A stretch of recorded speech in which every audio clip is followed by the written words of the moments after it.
Okay, so I'd like to take a second to talk about our overarching goal of providing coaching support for new teachers. What is the current strategy that's being used with that?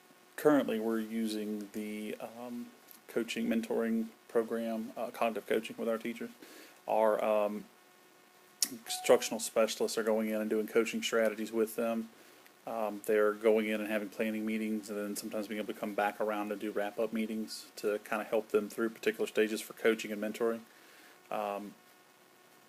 It's been somewhat effective, so we're continuing down that path a little bit. So do you feel that that strategy is working?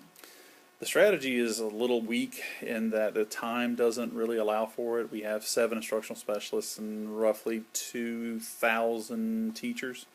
So what you're looking at is a situation where the time is constraint is killing them. So they can do very quick mentoring sessions where they get to come in and just say, hey, let's talk about this one little thing, and then let's do this one little thing. And it's very short and abbreviated, but they don't have an extended amount of time to really get into the classroom and have a coaching session, have a debriefing session, and then turn around and have a follow-up. So time is really the constraint that's killing us.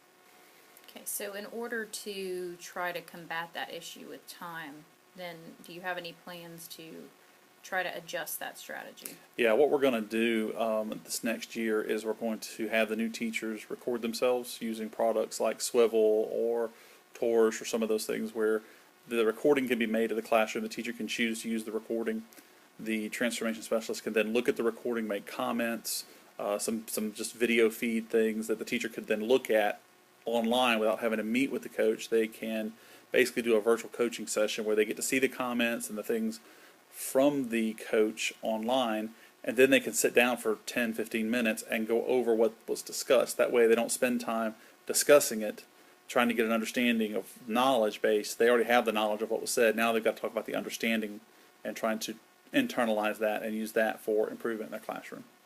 Okay, so ultimately using a tool by recording and then being able to comment would be a time saver, and you would probably be able to reach more teachers. Absolutely. The ultimate goal would be we have about 100 to 150 new teachers every year. Again, 7 people whose jobs already are stretched thin to try to spend more time with those folks.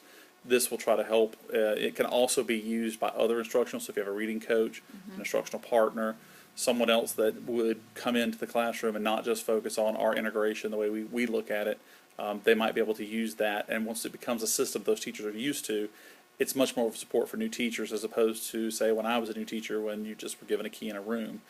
That's not the landscape we have anymore. We have to support those teachers, and we have to make sure that they can do their jobs. All right, well, thank you so much for your time. No problem.